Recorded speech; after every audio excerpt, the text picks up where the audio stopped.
ओम शांति 11 ଜାନୁଆରୀ 2026 ଅବ୍ୟକ୍ତ ବାପଦାଦା ରିଭାଇଜ 20-10-2008 ମୁରଲୀର ସାରାଂଶ ସନ୍ତୁଷ୍ଟମଣି ହୋଇ ବିଶ୍ୱରେ ସନ୍ତୁଷ୍ଟତାର ଆଲୋକ ବିଚ୍ଛୁରିତ କର। ନିଜେ ସନ୍ତୁଷ୍ଟ ରୁହ ଏବଂ ସମସ୍ତଙ୍କୁ ସନ୍ତୁଷ୍ଟ କର। ଆଜି ବାପଦାଦା ନିଜର ସଦା ସନ୍ତୁଷ୍ଟ ରହୁଥିବା ସନ୍ତୁଷ୍ଟମଣିମାନଙ୍କୁ ଦେଖୁଛନ୍ତି। ଗୋଟିଏ ଗୋଟିଏ ସନ୍ତୁଷ୍ଟମଣିର ଚମକ ଦ୍ୱାରା ଚାରିଆଡ଼ କେତେ ସୁନ୍ଦର ଚମକି ଉଠିଛି। ପ୍ରତ୍ୟେକ ସନ୍ତୁଷ୍ଟମଣି ଆତ୍ମା ବାବାଙ୍କର କେତେ ପ୍ରିୟ ଅଟେ। ସମସ୍ତଙ୍କର ମଧ୍ୟ ପ୍ରିୟ ଅଟେ ଏବଂ ନିଜର ମଧ୍ୟ ପ୍ରିୟ ଅଟେ। କାହିଁକି ନା ସନ୍ତୁଷ୍ଟତା ସମସ୍ତଙ୍କୁ ପ୍ରିୟ ଅଟେ। ସନ୍ତୁଷ୍ଟତା ସର୍ବଦା ସର୍ବପ୍ରାପ୍ତି ସମ୍ପନ୍ନ ଅଟେ। କାହିଁକି ନା ଯେଉଁଠି ସନ୍ତୁଷ୍ଟତା ରହିଛି ସେଠାରେ କୌଣସି ଜିନିଷ ଅପ୍ରାପ୍ତ ନଥାଏ। ସନ୍ତୁଷ୍ଟ ଆତ୍ମା ଭିତରେ ସନ୍ତୁଷ୍ଟତାର ଗୁଣ ସ୍ୱାଭାବିକ ଭାବରେ ଥାଏ। ସନ୍ତୁଷ୍ଟତାର ଶକ୍ତି ଆପେ ଆପେ ଏବଂ ସହଜରେ ଚତୁର୍ଦିଗରେ ସେହିଭଳି ବାୟୁମଣ୍ଡଳ ସୃଷ୍ଟି କରିଥାଏ। ସନ୍ତୁଷ୍ଟ ଆତ୍ମାର ଚେହେରା ତାର ନୟନ ବାୟୁମଣ୍ଡଳରେ ସନ୍ତୁଷ୍ଟତାର ତରଙ୍ଗ ଖେଳାଇଥାଏ। ଯେଉଁଠି ସନ୍ତୁଷ୍ଟତା ରହିଛି ସେଠାରେ ଅନ୍ୟ ସମସ୍ତ ବିଶେଷତା ଗୁଡ଼ିକ ମଧ୍ୟ ଆପେ ଆପେ ଆସିଯାଏ। ଏହି ସଙ୍ଗମ ଯୁଗରେ ସନ୍ତୁଷ୍ଟତା ବିଶେଷ କରି ବାବାଙ୍କର ଦାନ ଅଟେ। ସନ୍ତୁଷ୍ଟତାର ସ୍ଥିତି ପରିସ୍ଥିତି ଉପରେ ସର୍ବଦା ବିଜୟୀ ହୋଇଥାଏ। ପରିସ୍ଥିତି ତ ବଦଳିବାରେ ଲାଗିଥାଏ, କିନ୍ତୁ ସନ୍ତୁଷ୍ଟତାର ଶକ୍ତି ସଦାସର୍ବଦା ପ୍ରଗତିକୁ ପ୍ରାପ୍ତ କରିଥାଏ। ଯେତେ ବି ପରିସ୍ଥିତି ସମ୍ମୁଖକୁ ଆସୁ, କିନ୍ତୁ ସନ୍ତୁଷ୍ଟମଣି ଆତ୍ମା ନିକଟରେ ସବୁ ସମୟରେ ମାୟା ଏବଂ ପ୍ରକୃତି ଏକ କଣ୍ଢେଇ ଖେଳ ସଦୃଶ ଦେଖାଯାଇଥାଏ। ସେଥିପାଇଁ ସନ୍ତୁଷ୍ଟ ଆତ୍ମା କେବେ ବି ବିଚଳିତ ହୋଇନଥାଏ। ପରିସ୍ଥିତି ରୂପୀ ଖେଳ ତାକୁ ମନୋରଞ୍ଜନର ଦୃଶ୍ୟ ଭଳି ଅନୁଭବ ହୋଇଥାଏ। ତେବେ ଏହିଭଳି ମନୋରଞ୍ଜନର ଅନୁଭବ କରିବା ପାଇଁ ନିଜର ସ୍ଥିତି ରୂପୀ ଆସନ ସର୍ବଦା ସାକ୍ଷୀଦ୍ରଷ୍ଟାର ଆସନ ହେବା ଦରକାର। କାରଣ ସାକ୍ଷୀଦ୍ରଷ୍ଟା ସ୍ଥିତିରେ ସ୍ଥିତ ରହୁଥିବା ଆତ୍ମାମାନେ ହିଁ ଏହିଭଳି ମନୋରଞ୍ଜନର ଅନୁଭବ କରିଥାନ୍ତି। ପରିସ୍ଥିତି ରୂପୀ ଦୃଶ୍ୟ ଯେତେ ବି ବଦଳୁଥାଉ, କିନ୍ତୁ ସାକ୍ଷୀଦ୍ରଷ୍ଟାର ଆସନ ଉପରେ ସ୍ଥିତ ରହୁଥିବା ସନ୍ତୁଷ୍ଟ ଆତ୍ମା ସାକ୍ଷୀ ହୋଇ ପ୍ରତ୍ୟେକ ପରିସ୍ଥିତିକୁ ସ୍ୱସ୍ଥିତି ଦ୍ୱାରା ପରିବର୍ତ୍ତନ କରିଦେଇଥାଏ। ତେଣୁ ସମସ୍ତେ ନିଜକୁ ଚେକ୍ କର ଯେ ମୁଁ ସଦା ସନ୍ତୁଷ୍ଟ ଅଟେ ତ? ସଦା ଅଟେ ତ? ସଦା ସନ୍ତୁଷ୍ଟ ନା କେବେ କେବେ ସନ୍ତୁଷ୍ଟ? ବାପଦାଦା ସର୍ବଦା ସର୍ବଶକ୍ତି ସମ୍ପନ୍ନ ହେବା ପାଇଁ, ଖୁସି ପାଇଁ, ଡବଲ ଲାଇଟ୍ ହୋଇ ଉଡ଼ିବା ପାଇଁ ପିଲାମାନଙ୍କୁ ଏହି କଥା କହୁଛନ୍ତି ଯେ ସଦା ଶବ୍ଦ ସର୍ବଦା ତୁମର ମନେ ରହିଥାଉ। କେବେ କେବେ ଶବ୍ଦ ତ ବ୍ରାହ୍ମଣ ଜୀବନର ଶବ୍ଦକୋଷରେ ହିଁ ନାହିଁ। କାହିଁକି ନା ସନ୍ତୁଷ୍ଟତାର ଅର୍ଥ ହିଁ ହେଉଛି ସର୍ବପ୍ରାପ୍ତି।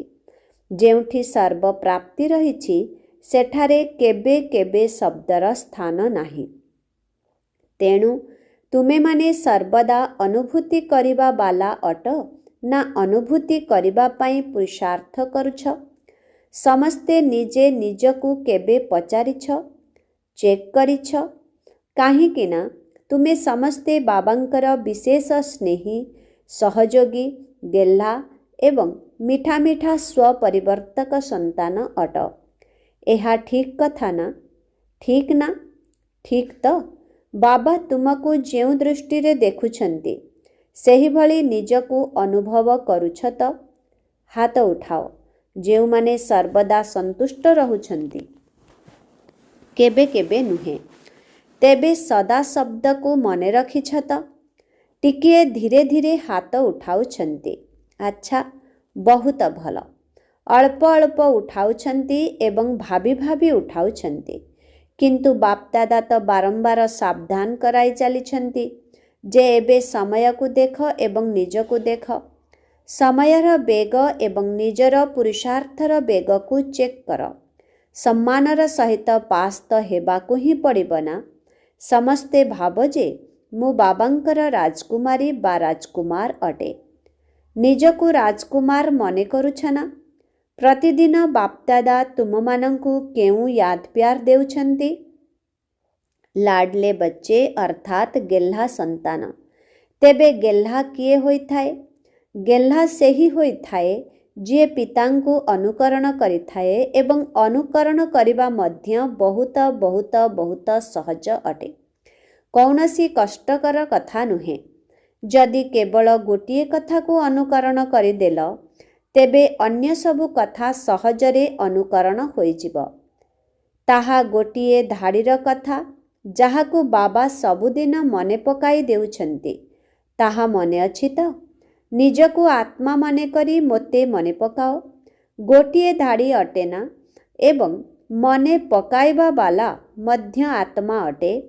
ଯାହାକୁ ବାବାଙ୍କର ସର୍ବସମ୍ପତ୍ତି ମିଳିଯାଇଛି ସେ ତ ସେବା ନ କରି ରହିପାରିବ ନାହିଁ।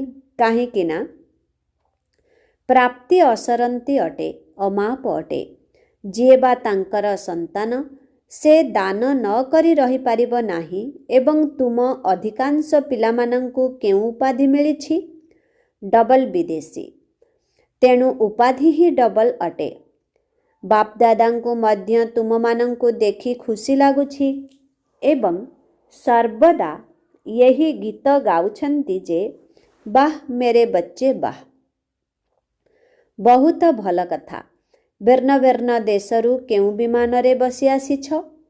ସ୍ଥୂଳରେ କୌଣସି ବି ବିମାନରେ ଆସିଥାଅ କିନ୍ତୁ ବାପଦାଦା କେଉଁ ବିମାନକୁ ଦେଖୁଛନ୍ତି?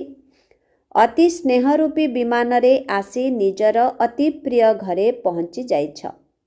ବାପଦାଦା ପ୍ରତ୍ୟେକ ସନ୍ତାନକୁ ଆଜି ବିଶେଷ କରି ଏହି ବରଦାନ ଦେଉଛନ୍ତି ଯେ ହେ ମୋର ପ୍ରିୟ ଗେହ୍ଲା ସନ୍ତାନମାନେ ସର୍ବଦା ସନ୍ତୁଷ୍ଟମଣି ହୋଇ ସାରା ବିଶ୍ୱରେ ସନ୍ତୁଷ୍ଟତାର ତରଙ୍ଗ ବିଚ୍ଛୁରିତ କର।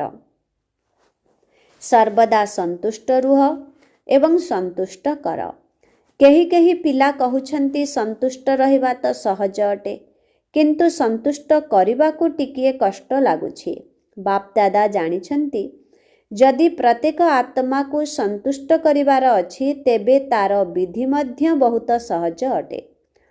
ଯଦି କେହି ତୁମ ଉପରେ ଅସନ୍ତୁଷ୍ଟ ରହୁଛି ବା ଅସନ୍ତୁଷ୍ଟ ହେଉଛି ତେବେ ସେ ମଧ୍ୟ ଅସନ୍ତୁଷ୍ଟ ଅଟେ କିନ୍ତୁ ତୁମ ଉପରେ ମଧ୍ୟ ତାର ଅସନ୍ତୁଷ୍ଟତାର ପ୍ରଭାବ କିଛି ତ ପଡ଼ୁଛି ନା? ବ୍ୟର୍ଥ ସଂକଳ୍ପ ତ ଚାଲୁଛି ନା? ତେବେ ବାପଦାଦା ଯେଉଁ ଶୁଭ ଭାବନା ବା ଶୁଭ କାମନାର ମନ୍ତ୍ର ଦେଇଛନ୍ତି ଯଦି ନିଜକୁ ସେହି ମନ୍ତ୍ରର ସ୍ମୃତି ସ୍ୱରୂପ ସ୍ଥିତିରେ ରଖିବ ତେବେ ତୁମର ବ୍ୟର୍ଥ ସଂକଳ୍ପ ଚାଲିବ ନାହିଁ। ସବୁକିଛି ଜାଣିଥିଲେ ମଧ୍ୟ ସେ ଏହିଭଳି ଅଟେ, ସେ ସେହିଭଳି ଅଟେ କିନ୍ତୁ ନିଜକୁ ସର୍ବଦା ନିଆରା ରଖିବାକୁ ହେବ ଅର୍ଥାତ୍ ତାଙ୍କର ସଂସ୍କାରର ଭାଇବ୍ରେସନ ଠାରୁ ନ୍ୟାରା ଏବଂ ବାବାଙ୍କର ପ୍ୟାରା ଅନୁଭବ କରିବାକୁ ହେବ। ତେଣୁ ତୁମର ନ୍ୟାରା ହେବାର ଏବଂ ବାବାଙ୍କର ପ୍ୟାରା ହେବାର ଶ୍ରେଷ୍ଠ ସ୍ଥିତିର ଭାଇବ୍ରେସନ ଅର୍ଥାତ୍ ସଂକଳ୍ପର ତରଙ୍ଗ ଯଦି ସେହି ଆତ୍ମା ନିକଟରେ ପହଞ୍ଚି ପାରୁନାହିଁ ତେବେ ବାୟୁମଣ୍ଡଳରେ ତ ନିଶ୍ଚିତ ବିଚ୍ଛୁରିତ ହେବ। ଯଦି କେହି ପରିବର୍ତ୍ତନ ହେଉନାହିଁ କିନ୍ତୁ ତୁମ ଭିତରେ ବ୍ୟର୍ଥ ସଂକଳ୍ପ ରୂପରେ ସେହି ଆତ୍ମାର ପ୍ରଭାବ ପଡ଼ିବାରେ ଲାଗିଛି ତେବେ ବାୟୁମଣ୍ଡଳରେ ସମସ୍ତଙ୍କର ସଂକଳ୍ପ ଖେଳିଯାଉଛି। ସେଥିପାଇଁ ତୁମେ ନିଜେ ନିଆରା ହୋଇ ବାବାଙ୍କର ପ୍ୟାରା ହୋଇ ସେହି ଆତ୍ମାର ମଧ୍ୟ କଲ୍ୟାଣ ପାଇଁ ଶୁଭ ଭାବନା ଶୁଭ କାମନା ରଖ। କେବେ କେବେ ପିଲାମାନେ କୁହନ୍ତି ସେ ପ୍ରଥମେ ଭୁଲ କରିଲା ନା ତେଣୁ ମୋତେ ମଧ୍ୟ ଟିକିଏ ଜୋରରେ କହିବାକୁ ପଡ଼ିଲା। ସେଥିପାଇଁ ଟିକିଏ ନିଜର ସ୍ୱଭାବ ଏବଂ ମୁଖ ଟିକିଏ କଡ଼ା ହୋଇଯାଉଛି। ତେଣୁ ସେ ତ ଭୁଲ କରିଲା କିନ୍ତୁ ତୁମେ ଯେଉଁଭଳି କଡ଼ା ଶବ୍ଦ କହିଲ ତାହା କ'ଣ ଭୁଲ ନୁହେଁ? ସେ ଅନ୍ୟ ପ୍ରକାରର ଭୁଲ କରିଲା କିନ୍ତୁ ତୁମେ ନିଜ ମୁଖ ଦ୍ୱାରା ଯେଉଁ କଡ଼ା ଶବ୍ଦ କହିଲ ଯାହାକୁ କ୍ରୋଧର ଅଂଶ କୁହାଯିବ କ'ଣ ତାହା ଠିକ୍ କି? ତେବେ କ'ଣ ଗୋଟିଏ ଭୁଲ ଆଉ ଗୋଟିଏ ଭୁଲକୁ ଠିକ୍ କରିପାରିବ? ଆଜିକାଲିର ସମୟ ଅନୁସାରେ ନିଜର ବାଣୀକୁ କଡ଼ା କରିବା, ଏଥିପ୍ରତି ମଧ୍ୟ ବିଶେଷ ଧ୍ୟାନ ଦିଅ। କାହିଁକି ନା ଜୋରରେ କଥା କହିବା ବା ବିରକ୍ତି ହୋଇ କଥା କହିବା, ଏହାଦ୍ୱାରା ସେହି ଆତ୍ମା ତ ପରିବର୍ତ୍ତନ ହେବ ନାହିଁ, ବରଂ ଏହା ମଧ୍ୟ 2 ନମ୍ବର ବିକାରର ଅଂଶ ଅଟେ। କଥାରେ ଅଛି, ତୁମ ମୁଖରୁ ଏଭଳି ବାଣୀ ବାହାରୁ ଯେପରି ଫୁଲର ବର୍ଷା ହେଉଛି। ମିଠା ବାଣୀ, ହର୍ଷିତ ଚେହେରା, ମିଠା ମନୋବୃତ୍ତି, ମିଠା ଦୃଷ୍ଟି, ମିଠା ସମ୍ବନ୍ଧ ସମ୍ପର୍କ, ଏହା ମଧ୍ୟ ସେବାର ସାଧନ ଅଟେ। ସେଥିପାଇଁ ଫଳାଫଳକୁ ଚେକ୍ କର। ଧରିନିଅ କେହି ଯଦି ଭୁଲ କରିଲା ବା ଭୁଲ ଅଟେ ଏବଂ ତୁମେ ତାକୁ ବୁଝାଇବା ଉଦ୍ଦେଶ୍ୟରେ ଅନ୍ୟ କୌଣସି ଲକ୍ଷ୍ୟର ନୁହେଁ, ତୁମର ଉଦ୍ଦେଶ୍ୟ ବହୁତ ଭଲ ଯେ ମୁଁ ଏହାଙ୍କୁ ଶିକ୍ଷା ଦେଉଛି ବା ବୁଝାଉଛି, କିନ୍ତୁ ଫଳାଫଳ କ'ଣ ଦେଖିବାକୁ ମିଳୁଛି? ସେ ଆତ୍ମା ପରିବର୍ତ୍ତନ ହେଉଛି, ବରଂ ଭବିଷ୍ୟତରେ ତୁମ ଆଗକୁ ଆସିବା ପାଇଁ ଡରିବ। ତେଣୁ ତୁମେ ଯେଉଁ ଲକ୍ଷ୍ୟ ରଖିଥିଲ ତାହା ତ ପୂରଣ ହେଲା ନାହିଁ। ସେଥିପାଇଁ ନିଜର ମନର ସଂକଳ୍ପକୁ ଏବଂ ବାଣୀକୁ ଏବଂ ସମ୍ବନ୍ଧ ସମ୍ପର୍କକୁ ସର୍ବଦା ମିଠା, ମଧୁରତା ସମ୍ପନ୍ନ ଅର୍ଥାତ୍ ମହାନ କର। କାହିଁକି ନା ବର୍ତ୍ତମାନ ସମୟରେ ଲୋକମାନେ ବାସ୍ତବିକ ଜୀବନକୁ ଦେଖିବାକୁ ଚାହୁଁଛନ୍ତି। ଯଦି ବାଣୀ ଦ୍ୱାରା ସେବା କରୁଛ, ତେବେ ବାଣୀର ସେବା ଦ୍ୱାରା ପ୍ରଭାବିତ ହୋଇ ପାଖକୁ ତ ଆସିଯାଉଛନ୍ତି, ଏହି ଲାଭ ତ ମିଳିଯାଉଛି। କିନ୍ତୁ ବାସ୍ତବିକ ଜୀବନରେ ମଧୁରତା, ମହାନତା, ଶ୍ରେଷ୍ଠ ଭାବନା, ଚାଲିଚଳନ ଏବଂ ଚେହେରାକୁ ଦେଖି ନିଜେ ମଧ୍ୟ ପରିବର୍ତ୍ତନ ହେବା ପାଇଁ ପ୍ରେରଣା ନେଇଯାଉଛନ୍ତି। ଏହାଛଡ଼ା ଆଗକୁ ସମୟର ଅବସ୍ଥା ଯେପରି ପରିବର୍ତ୍ତନ ହେବାକୁ ଯାଉଛି, ସେହିଭଳି ସମୟରେ ତୁମମାନଙ୍କୁ ନିଜର ଚାଲିଚଳନ ଦ୍ୱାରା ଏବଂ ଚେହେରା ଦ୍ୱାରା ଅଧିକ ସେବା କରିବାକୁ ପଡ଼ିବ। ସେଥିପାଇଁ ନିଜେ ନିଜକୁ ଚେକ୍ କର। ସର୍ବ ଆତ୍ମାଙ୍କ ପ୍ରତି ଶୁଭ ଭାବନା, ଶୁଭ କାମନାଯୁକ୍ତ ବୃତ୍ତି ଏବଂ ଦୃଷ୍ଟିର ସଂସ୍କାର ସ୍ୱାଭାବିକ ଭାବରେ ମୋର ନେଚର ଅଟେ ତ? ବାପଦାଦା ପ୍ରତ୍ୟେକ ସନ୍ତାନକୁ ବିଜୟମାଳାର ଦାନ ରୂପରେ ଦେଖିବାକୁ ଚାହୁଁଛନ୍ତି।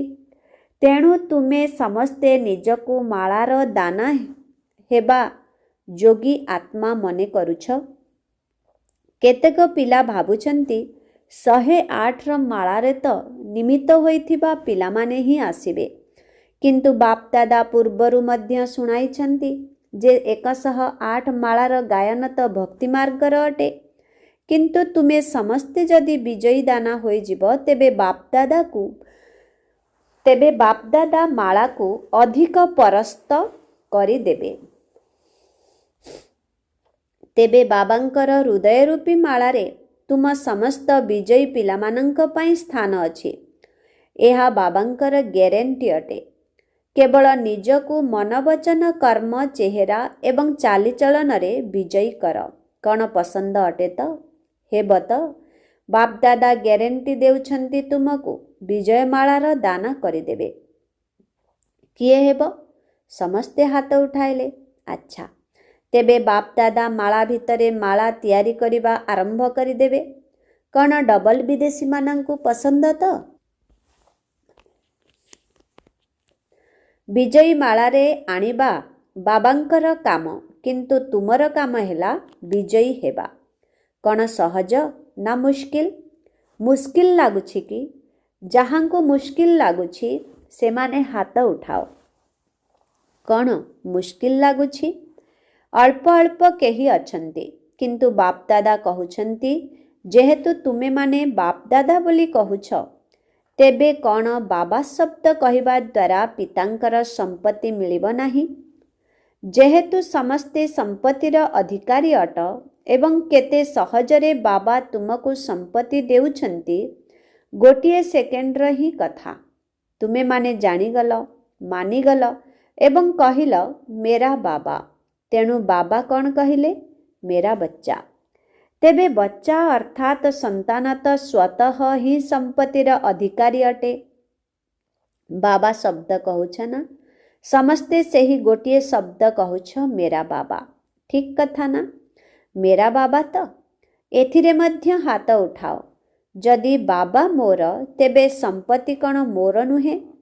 जदि बाबा मोर बोली कहूछ तेबे मोर संपत्ति तो ता सहित बंधा होइछि ना, एवं संपत्ति मध्य कण? ताहा हेला बाबांक समान विजयी हेबा। बापदादा देखुछंती जे डबल विदेशी माने अधिक हाथ धराधरी होई चली थांती। हाथ धराधरी होई चलिबा सेमानंकर फैशन अटे। तेबे एबे मध्य बाबा कहउछंती शिव बाबा कौन? हाथ कौन? स्थूल हाथ तो नुहे।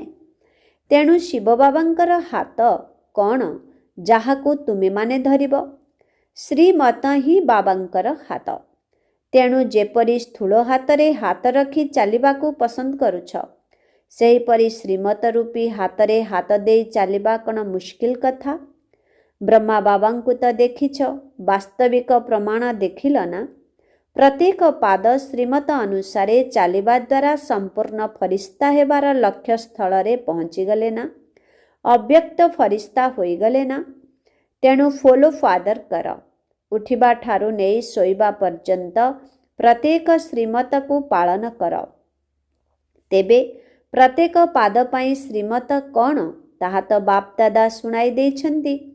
किपरि उठिब, किपरि चलिब, कर्म किपरि करिब, मन भितरे कौन कौन संकल्प करिब एवं समय को किपरि श्रेष्ठ रूपरे व्यतीत करिब, रातिरे सोइबा पर्यंत मध्य श्रीमत मिली जाइछि। भाबिबार मध्य आवश्यकता नहीं। एकथा करिबी कि न करिबी एथिपाई केवल ब्रह्मा बाबांको अनुकरण कर। तेणु बापदादांकर तो पिलामानंक प्रति अतुट स्नेह रहिछि। तेणु बापदादा गोटिए भी संतान को विजयी न हेउ, राजा न हेउ यही भली देखिबाकू चाहू नाहांती। समस्ते राजा संतान अट, स्वराज्य अधिकारी अट। सेथिपाई निजर स्वराज्य को केबे भी भूल नाही। बुझिल तो?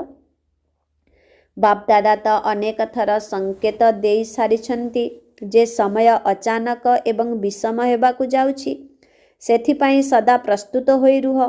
एथिपाई अशरीरी पणियार अनुभव आवश्यक अटे।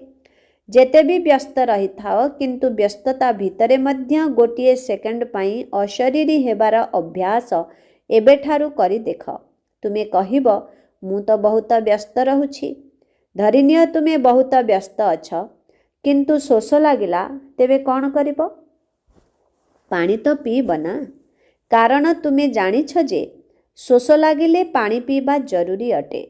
सेही भली मझिरे मझिरे अशरीरी आत्मिक स्थिति रे स्थित रहिबार अभ्यास मध्य जरूरी अटे। काहींकि ना आगामी समय रे चारिआडर हलचल परिस्थिति रे अचल स्थितिर आवश्यकता पड़िब। तेणु एबेठारू जदि बहुत कालर अभ्यास न करिब, तेबे अति हलचल समय रे अचल किपरि रहिब?